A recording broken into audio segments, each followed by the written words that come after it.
今日は日本の食文化について話しましょう。日本の食べ物は世界中で有名ですね。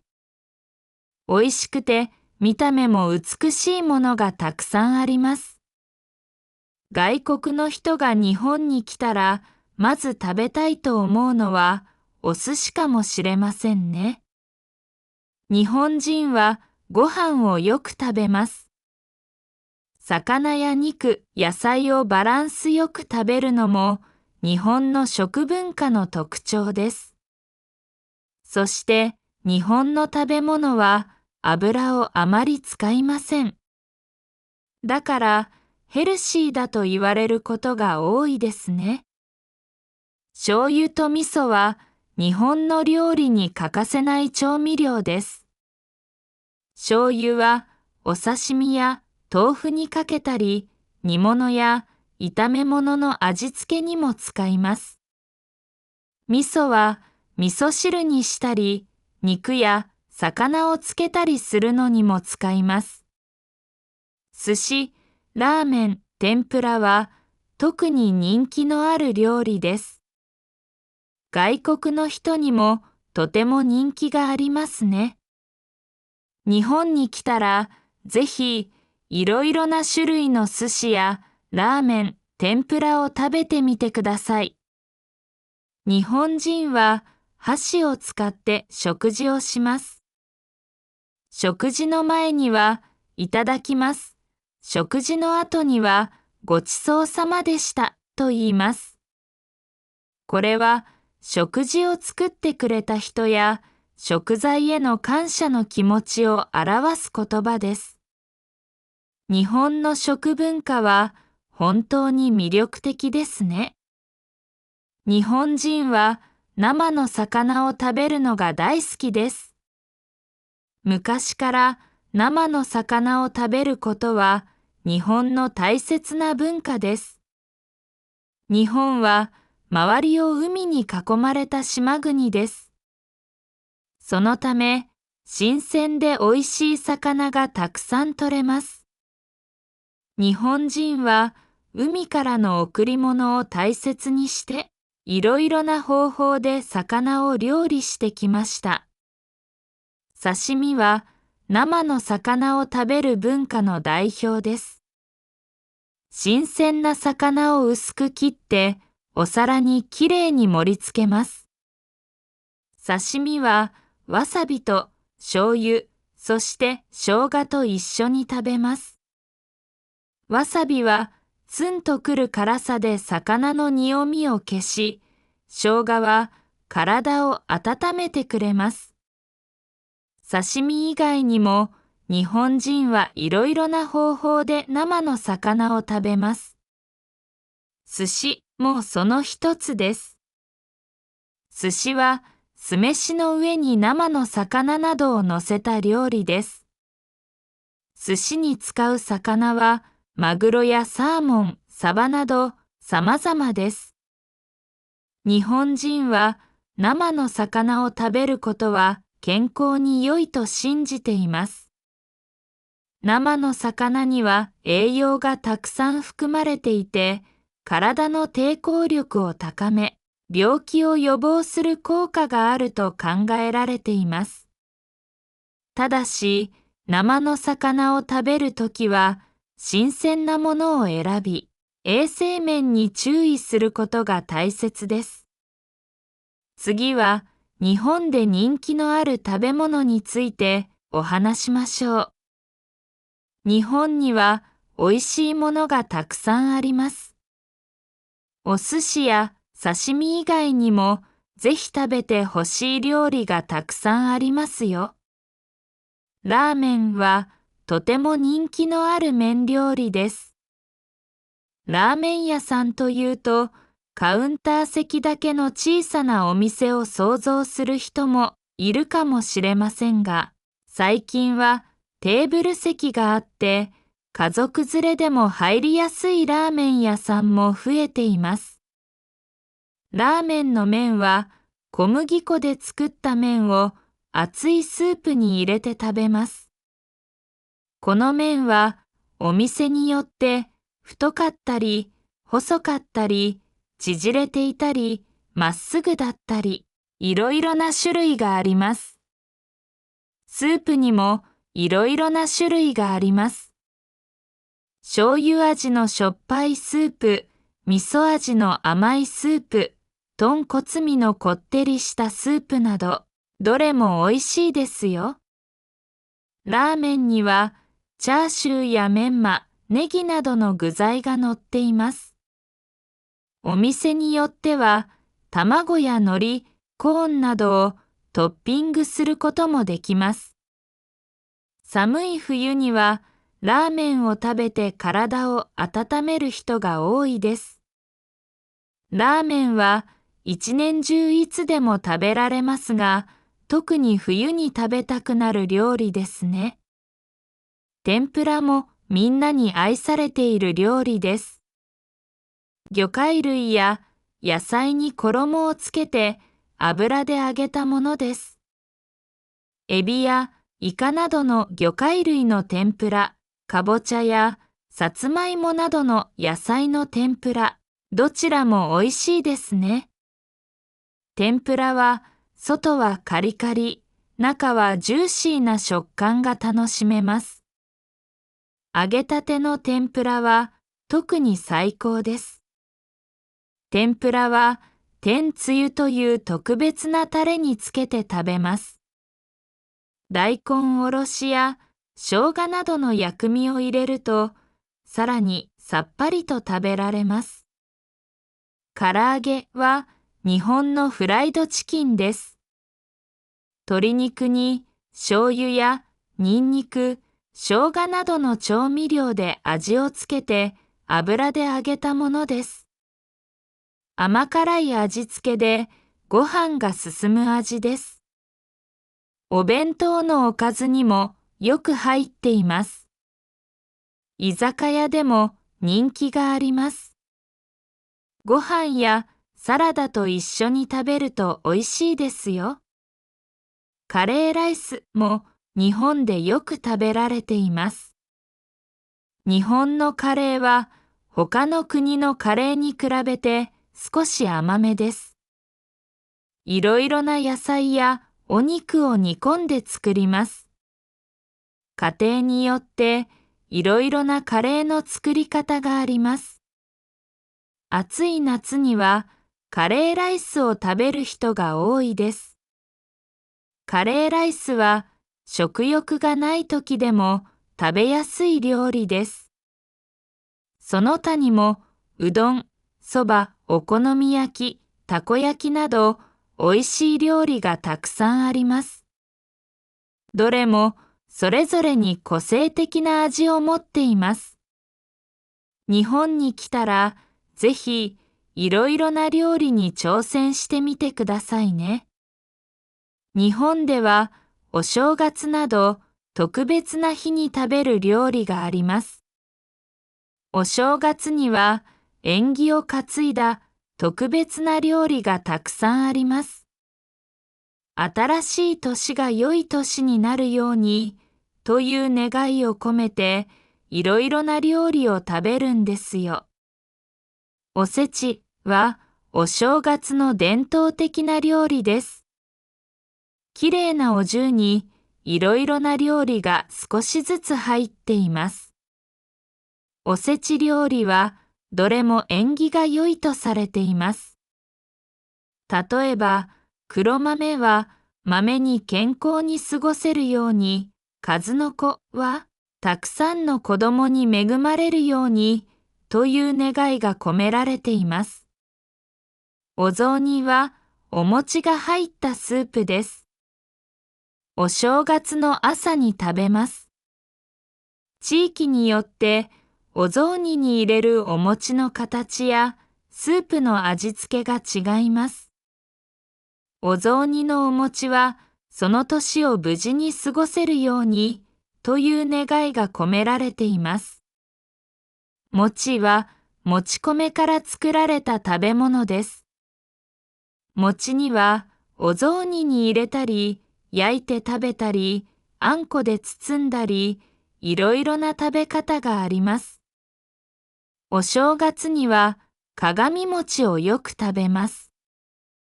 鏡餅は丸いお餅を2つ重ねて神様にお供えします。恵方巻きは長い巻き寿司です。節分という日に食べます。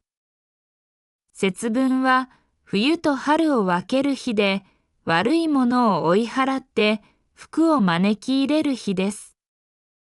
その年の恵方幸運を招く方角に向かって願い事をしながら黙って最後まで食べると幸運が訪れると言われています。ちらし寿司は酢飯の上にいろいろな魚や野菜などを乗せた料理です。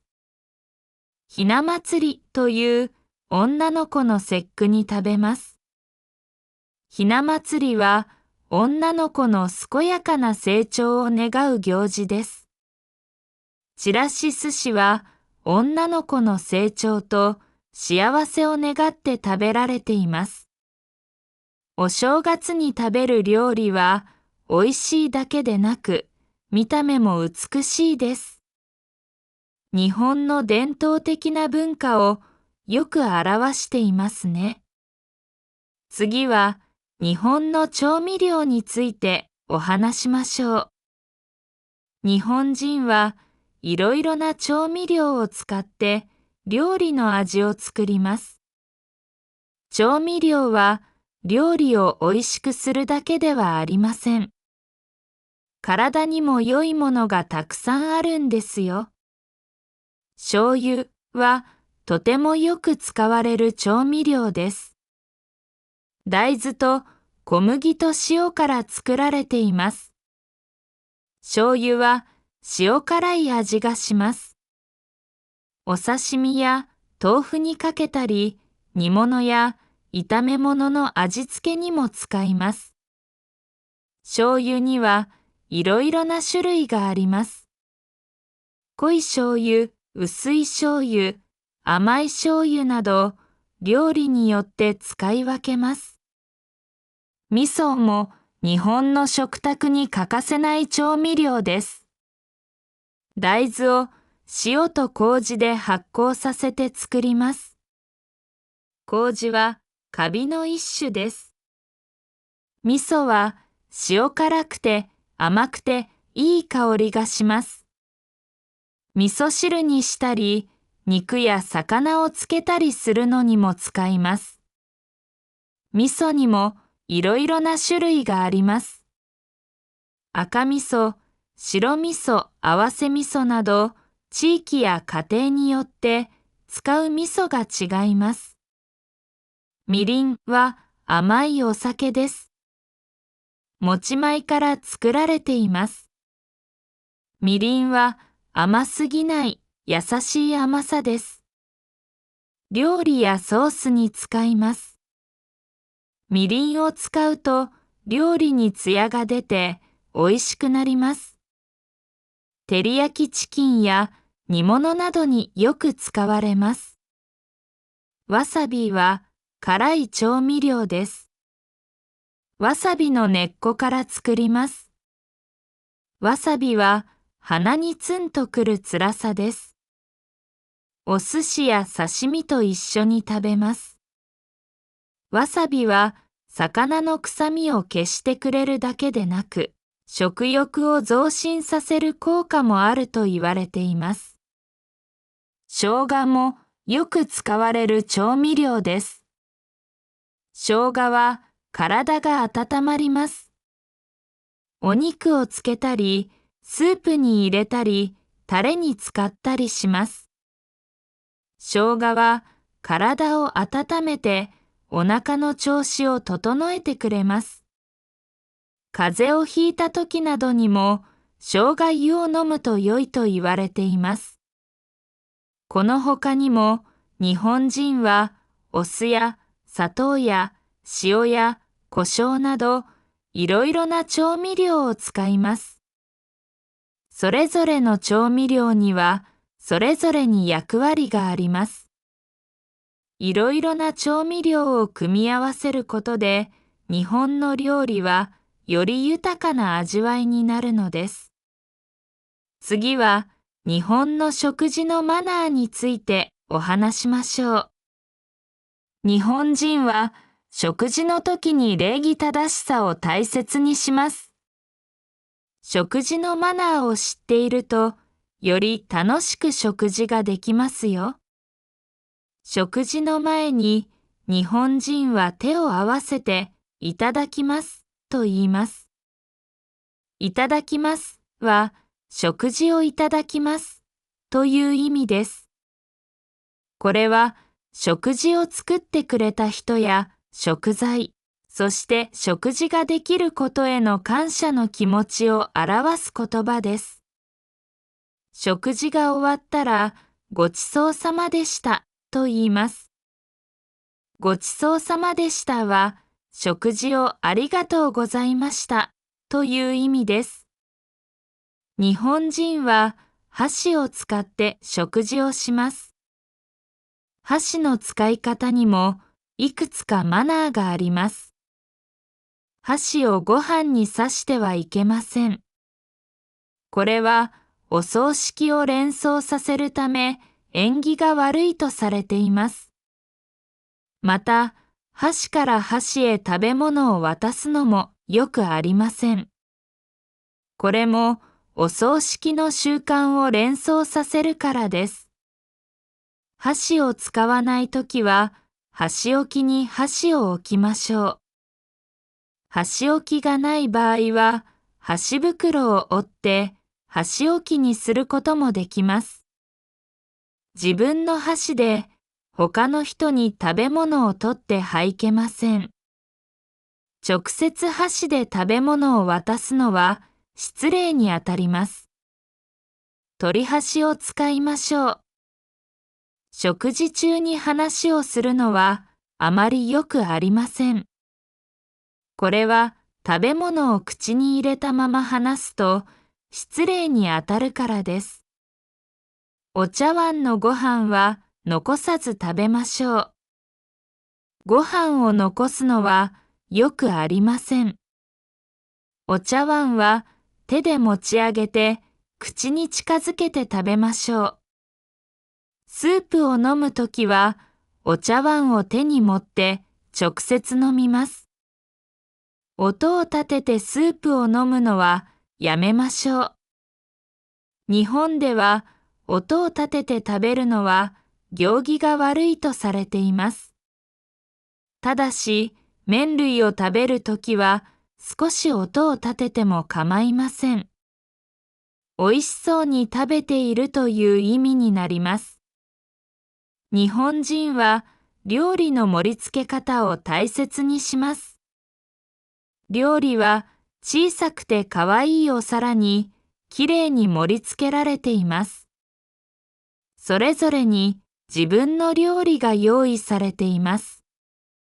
大皿料理の場合は取り箸を使って自分の小皿に取りましょう。日本に行って食事に招待されたらこれらのマナーを思い出してくださいね。次は日本の料理の盛り付けについてお話しましょう。日本人は料理の盛り付けをとても大切にします。盛り付けはまるで芸術です。料理は美味しいのはもちろんですが、見た目も美しくなければなりません。目で見て楽しむことも食事の大切な一部なのです。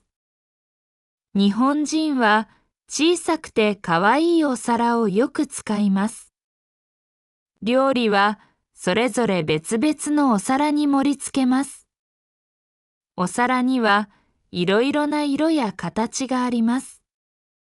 丸いお皿、四角いお皿、白いお皿、青いお皿。どんなお皿に盛り付けるかによって料理の印象も変わってきます。料理の色も大切です。料理にはいろいろな色を使いましょう。赤や黄色、緑など彩り豊かに盛り付けると食欲をそそります。そして色の組み合わせを考えます。例えば赤いトマトの横には緑のレタスを置くとお互いの色が引き立ちますね。季節に合った色のお皿を使うことも大切です。例えば夏には涼しげな青いお皿がよく使われます。料理の並べ方も大切です。料理はきれいに並べましょう。お皿を重ねてはいけません。お皿には少し余白を残しましょう。そうすることで料理がより美しく見えます。日本人は野菜や花、葉っぱを使って料理を飾ります。野菜をきれいに切って飾り付けます。花や葉っぱは料理のアクセントになります。例えば天ぷらの横に紅葉の葉っぱを添えると秋の雰囲気が出て素敵ですね。日本人は見た目がきれいな料理はもっと美味しくなると考えています。美しい盛り付けは日本人の細やかな心遣い、そしておもてなしの心を表しているのです。日本には独特な食文化がたくさんあります。茶道は日本の代表的な文化です。日本人はただ喉の渇きを癒すためにお茶を飲むのではありません。お茶を飲むことは心を落ち着かせ、人生を楽しむための方法なのです。茶道では抹茶という粉末状のお茶を使います。抹茶をつてる泡立てるには特別な道具を使います。茶筅という竹の道具で抹茶を泡立てます。茶道ではお茶を丁寧に入れ味わいます。一つ一つの動作に意味が込められています。静かな茶室でおいしいお茶をいただきながらゆったりとした時間を過ごすことができます。居酒屋は日本式のパブやバーです。日本人は仕事の後に居酒屋へ行くことがよくあります。居酒屋でビールを飲みながら友達と話をします。居酒屋にはおいしい料理がたくさんあります。焼き鳥、枝豆、お刺身などいろいろな料理があります。居酒屋の料理は小さくて食べやすいものが多く、お酒と一緒に楽しむのにぴったりです。日本には弁当の文化もあります。弁当は箱に入ったお弁当のことです。弁当にはご飯、肉、魚、野菜などいろいろなものが入っています。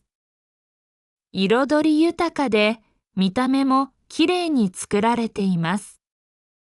日本人は弁当を持って仕事や学校、そしてピクニックなどに出かけます。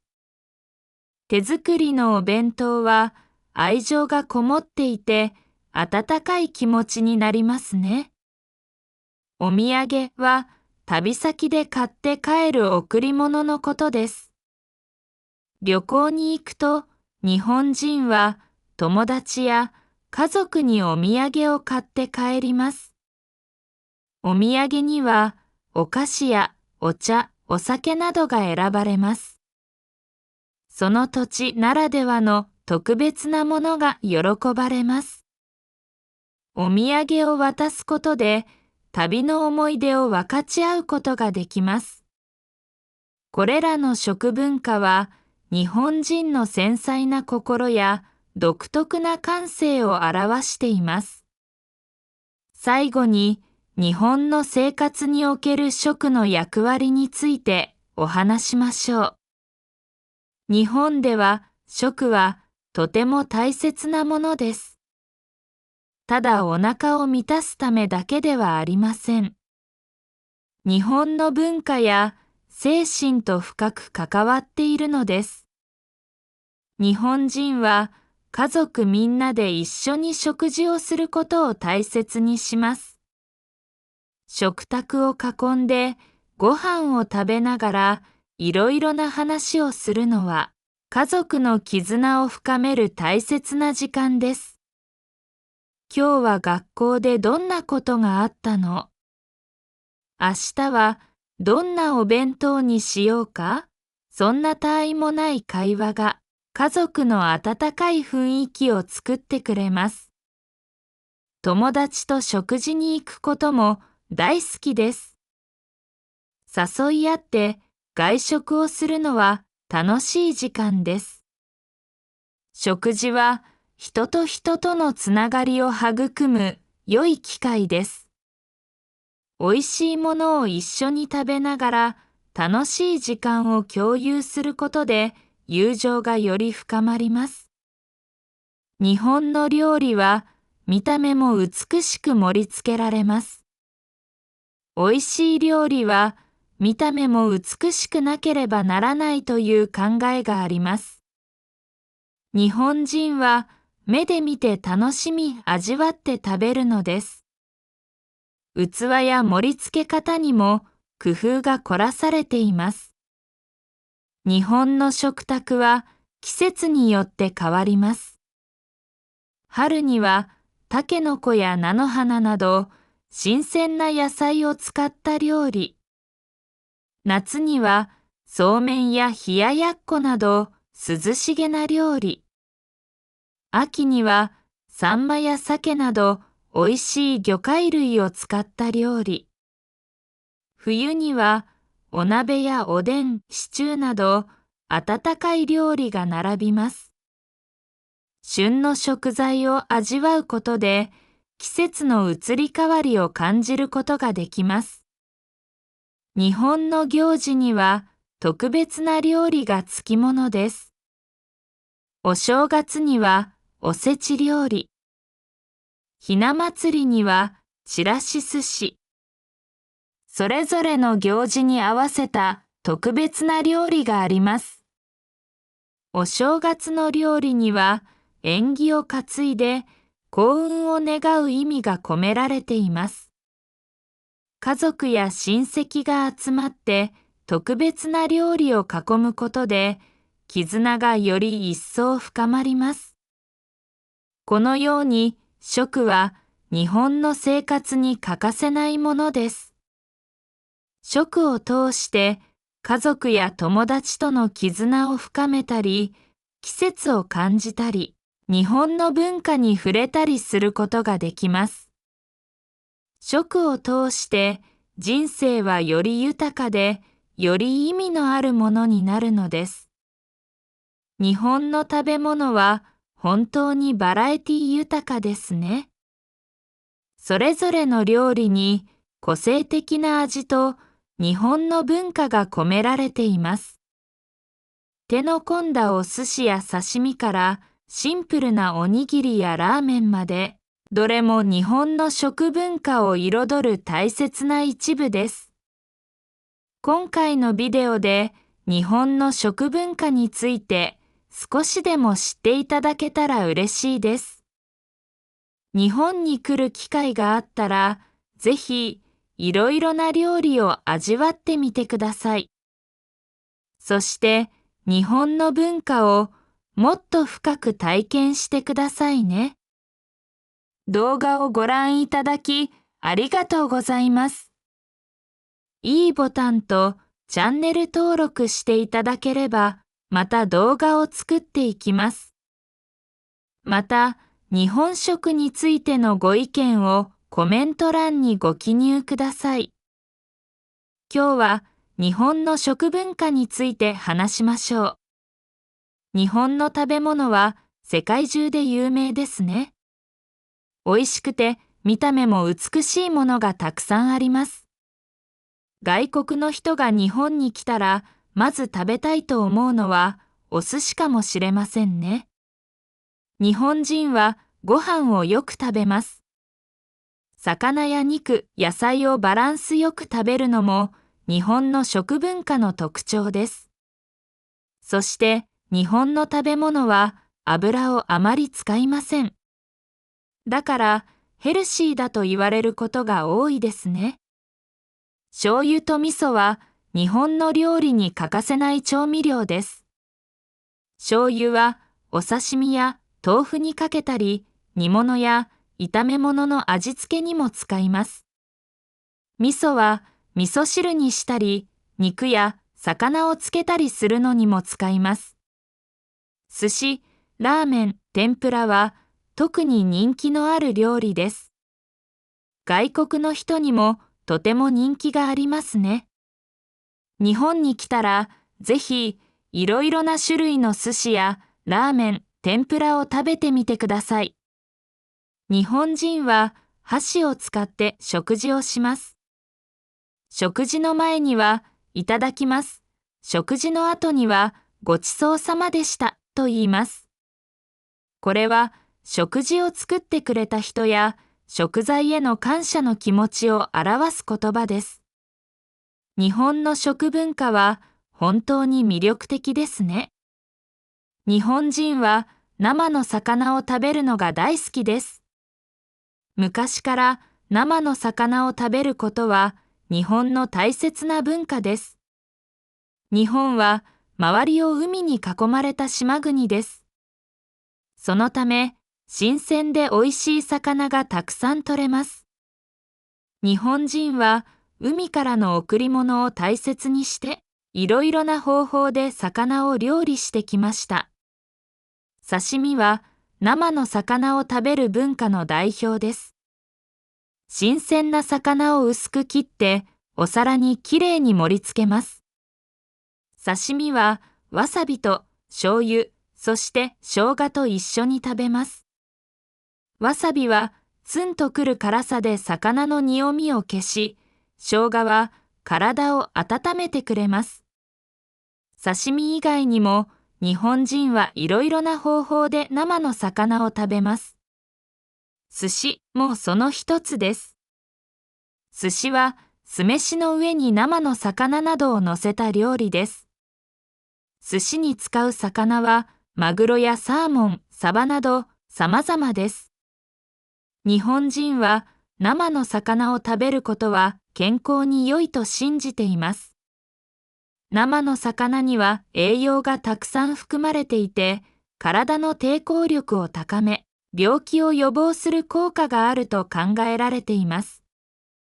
ただし、生の魚を食べるときは、新鮮なものを選び、衛生面に注意することが大切です。次は、日本で人気のある食べ物についてお話しましょう。日本には美味しいものがたくさんあります。お寿司や刺身以外にもぜひ食べてほしい料理がたくさんありますよ。ラーメンはとても人気のある麺料理です。ラーメン屋さんというとカウンター席だけの小さなお店を想像する人もいるかもしれませんが、最近はテーブル席があって家族連れでも入りやすいラーメン屋さんも増えています。ラーメンの麺は小麦粉で作った麺を熱いスープに入れて食べます。この麺はお店によって太かったり細かったり縮れていたりまっすぐだったりいろいろな種類があります。スープにもいろいろな種類があります。醤油味のしょっぱいスープ、味噌味の甘いスープ、豚骨味のこってりしたスープなど、どれも美味しいですよ。ラーメンには、チャーシューやメンマ、ネギなどの具材が乗っています。お店によっては、卵や海苔、コーンなどをトッピングすることもできます。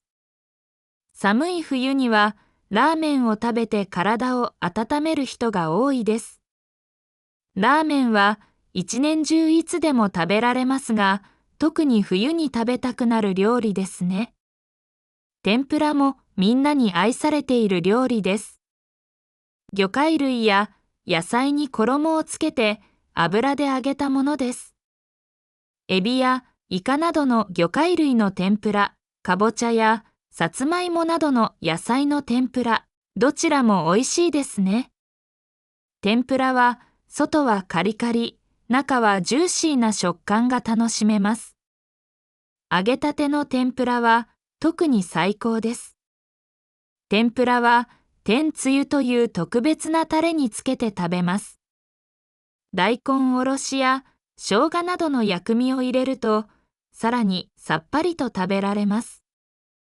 唐揚げは日本のフライドチキンです。鶏肉に醤油やニンニク、生姜などの調味料で味をつけて油で揚げたものです。甘辛い味付けでご飯が進む味です。お弁当のおかずにもよく入っています。居酒屋でも人気があります。ご飯やサラダと一緒に食べると美味しいですよ。カレーライスも日本でよく食べられています。日本のカレーは他の国のカレーに比べて少し甘めです。いろいろな野菜やお肉を煮込んで作ります。家庭によっていろいろなカレーの作り方があります。暑い夏にはカレーライスを食べる人が多いです。カレーライスは食欲がない時でも食べやすい料理です。その他にもうどん、そば、お好み焼き、たこ焼きなど美味しい料理がたくさんあります。どれもそれぞれに個性的な味を持っています。日本に来たらぜひいろいろな料理に挑戦してみてくださいね。日本ではお正月など特別な日に食べる料理があります。お正月には縁起を担いだ特別な料理がたくさんあります。新しい年が良い年になるようにという願いを込めていろいろな料理を食べるんですよ。おせちはお正月の伝統的な料理です。きれいなお重にいろいろな料理が少しずつ入っています。おせち料理はどれも縁起が良いとされています。例えば、黒豆は豆に健康に過ごせるように、数の子はたくさんの子供に恵まれるようにという願いが込められています。お雑煮はお餅が入ったスープです。お正月の朝に食べます。地域によってお雑煮に入れるお餅の形やスープの味付けが違います。お雑煮のお餅はその年を無事に過ごせるようにという願いが込められています。餅はもち米から作られた食べ物です。餅にはお雑煮に入れたり、焼いて食べたり、あんこで包んだり、いろいろな食べ方があります。お正月には鏡餅をよく食べます。鏡餅は丸いお餅を2つ重ねて神様にお供えします。恵方巻きは長い巻き寿司です。節分という日に食べます。節分は冬と春を分ける日で悪いものを追い払って福を招き入れる日です。その年の恵方幸運を招く方角に向かって願い事をしながら黙って最後まで食べると幸運が訪れると言われています。ちらし寿司は酢飯の上にいろいろな魚や野菜などを乗せた料理です。ひな祭りという女の子の節句に食べます。ひな祭りは女の子の健やかな成長を願う行事です。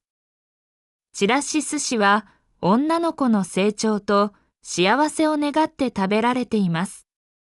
お正月に食べる料理は美味しいだけでなく見た目も美しいです。日本の伝統的な文化をよく表していますね。次は日本の調味料についてお話しましょう。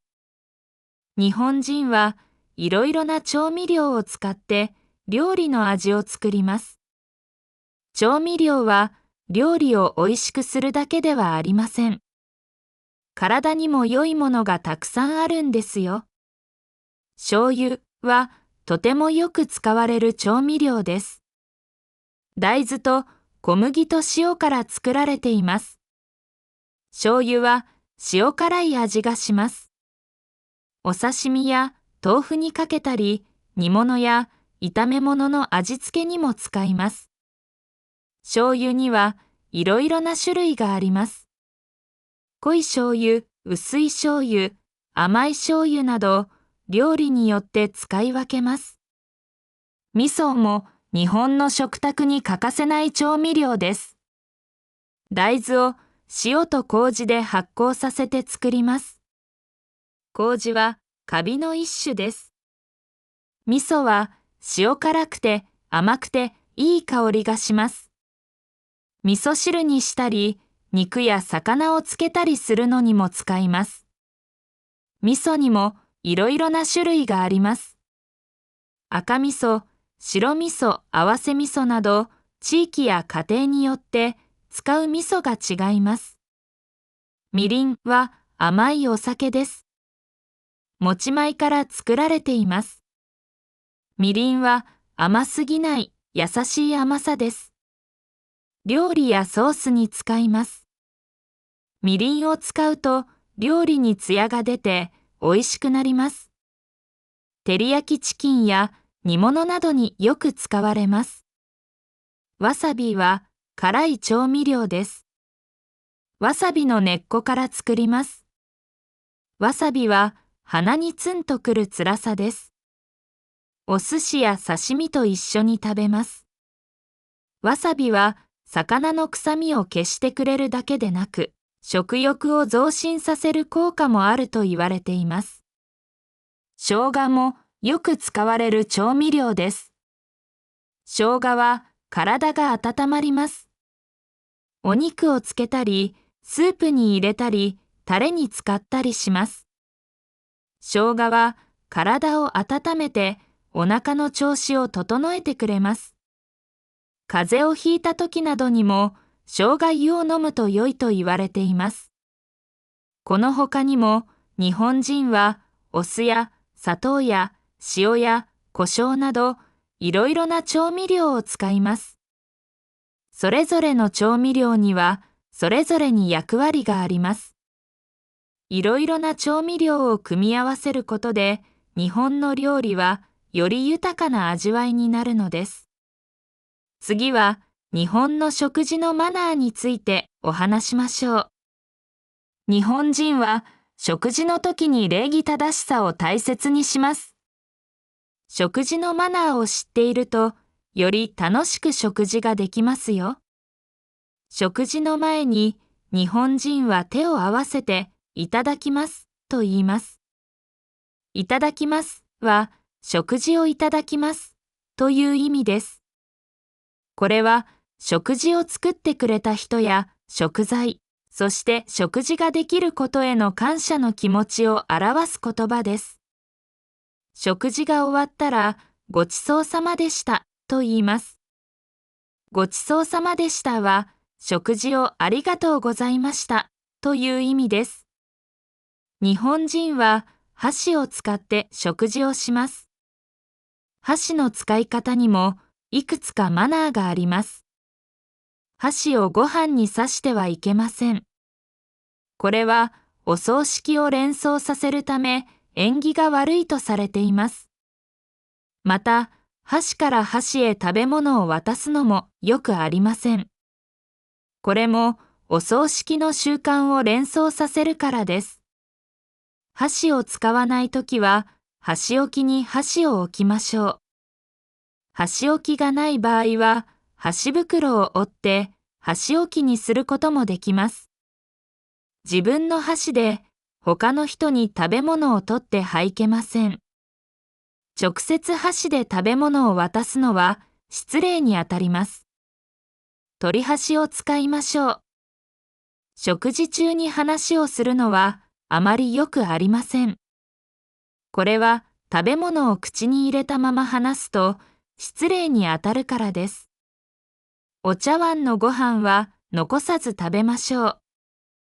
ご飯を残すのはよくありません。お茶碗は手で持ち上げて口に近づけて食べましょう。スープを飲むときはお茶碗を手に持って直接飲みます。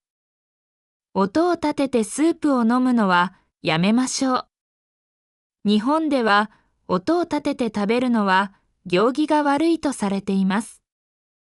ただし、麺類を食べるときは少し音を立てても構いません。美味しそうに食べているという意味になります。日本人は料理の盛り付け方を大切にします。料理は小さくてかわいいお皿にきれいに盛り付けられています。それぞれに自分の料理が用意されています。大皿料理の場合は取り箸を使って自分の小皿に取りましょう。日本に行って食事に招待されたらこれらのマナーを思い出してくださいね。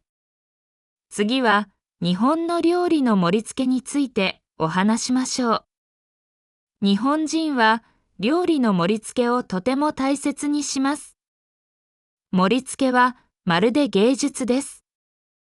料理は美味しいのはもちろんですが、見た目も美しくなければなりません。目で見て楽しむことも食事の大切な一部なのです。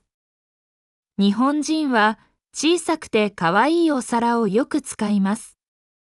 料理はそれぞれ別々のお皿に盛り付けます。お皿にはいろいろな色や形があります。丸いお皿、四角いお皿、白いお皿、青いお皿。どんなお皿に盛り付けるかによって料理の印象も変わってきます。料理の色も大切です。料理にはいろいろな色を使いましょう。赤や黄色、緑など彩り豊かに盛り付けると食欲をそそります。そして色の組み合わせを考えます。例えば赤いトマトの横には緑のレタスを置くとお互いの色が引き立ちますね。季節に合った色のお皿を使うことも大切です。例えば夏には涼しげな青いお皿がよく使われます。料理の並べ方も大切です。料理はきれいに並べましょう。お皿を重ねてはいけません。お皿には少し余白を残しましょう。そうすることで料理がより美しく見えます。日本人は野菜や花、葉っぱを使って料理を飾ります。野菜をきれいに切って飾り付けます。花や葉っぱは料理のアクセントになります。例えば、天ぷらの横に紅葉の葉っぱを添えると秋の雰囲気が出て素敵ですね。日本人は見た目がきれいな料理はもっと美味しくなると考えています。美しい盛り付けは日本人の細やかな心遣い、そしておもてなしの心を表しているのです。日本には独特な食文化がたくさんあります。茶道は日本の代表的な文化です。日本人はただ喉の渇きを癒すためにお茶を飲むのではありません。お茶を飲むことは心を落ち着かせ、人生を楽しむための方法なのです。茶道では抹茶という粉末状のお茶を使います。抹茶をつてる泡立てるには特別な道具を使います。茶筅という竹の道具で抹茶を泡立てます。茶道ではお茶を丁寧に入れ味わいます。一つ一つの動作に意味が込められています。静かな茶室で美味しいお茶をいただきながらゆったりとした時間を過ごすことができます。居酒屋は日本式のパブやバーです。日本人は仕事の後に居酒屋へ行くことがよくあります。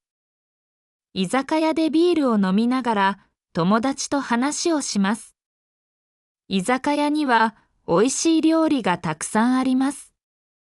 焼き鳥、枝豆、お刺身などいろいろな料理があります。居酒屋の料理は小さくて食べやすいものが多く、お酒と一緒に楽しむのにぴったりです。日本には弁当の文化もあります。弁当は箱に入ったお弁当のことです。弁当にはご飯、肉、魚、野菜などいろいろなものが入っています。彩り豊かで見た目もきれいに作られています。日本人は弁当を持って仕事や学校、そしてピクニックなどに出かけます。手作りのお弁当は愛情がこもっていて温かい気持ちになりますね。お土産は旅先で買って帰る贈り物のことです。旅行に行くと日本人は友達や家族にお土産を買って帰ります。お土産にはお菓子やお茶、お酒などが選ばれます。その土地ならではの特別なものが喜ばれます。お土産を渡すことで旅の思い出を分かち合うことができます。これらの食文化は日本人の繊細な心や独特な感性を表しています。最後に日本の生活における食の役割についてお話しましょう。日本では食はとても大切なものです。ただお腹を満たすためだけではありません。日本の文化や精神と深く関わっているのです。日本人は家族みんなで一緒に食事をすることを大切にします。食卓を囲んでご飯を食べながらいろいろな話をするのは家族の絆を深める大切な時間です。今日は学校でどんなことがあったの？明日はどんなお弁当にしようか？そんな他愛もない会話が家族の温かい雰囲気を作ってくれます。友達と食事に行くことも大好きです。誘い合って外食をするのは楽しい時間です。食事は人と人とのつながりを育む良い機会です。美味しいものを一緒に食べながら楽しい時間を共有することで友情がより深まります。日本の料理は見た目も美しく盛り付けられます。美味しい料理は見た目も美しくなければならないという考えがあります。日本人は目で見て楽しみ味わって食べるのです。器や盛り付け方にも工夫が凝らされています。日本の食卓は季節によって変わります。春にはタケノコや菜の花など新鮮な野菜を使った料理。夏にはそうめんや冷ややっこなど涼しげな料理。秋にはサンマや鮭など美味しい魚介類を使った料理。冬にはお鍋やおでん、シチューなど温かい料理が並びます。旬の食材を味わうことで季節の移り変わりを感じることができます。日本の行事には特別な料理がつきものです。お正月にはおせち料理。ひな祭りにはちらし寿司。それぞれの行事に合わせた特別な料理があります。お正月の料理には縁起を担いで幸運を願う意味が込められています。家族や親戚が集まって特別な料理を囲むことで絆がより一層深まります。このように食は日本の生活に欠かせないものです。食を通して家族や友達との絆を深めたり、季節を感じたり、日本の文化に触れたりすることができます。食を通して人生はより豊かで、より意味のあるものになるのです。日本の食べ物は本当にバラエティ豊かですね。それぞれの料理に個性的な味と日本の文化が込められています。手の込んだお寿司や刺身からシンプルなおにぎりやラーメンまで、どれも日本の食文化を彩る大切な一部です。今回のビデオで日本の食文化について少しでも知っていただけたら嬉しいです。日本に来る機会があったら、ぜひいろいろな料理を味わってみてください。そして日本の文化をもっと深く体験してくださいね。動画をご覧いただきありがとうございます。いいボタンとチャンネル登録していただければ、また動画を作っていきます。また、日本食についてのご意見をコメント欄にご記入ください。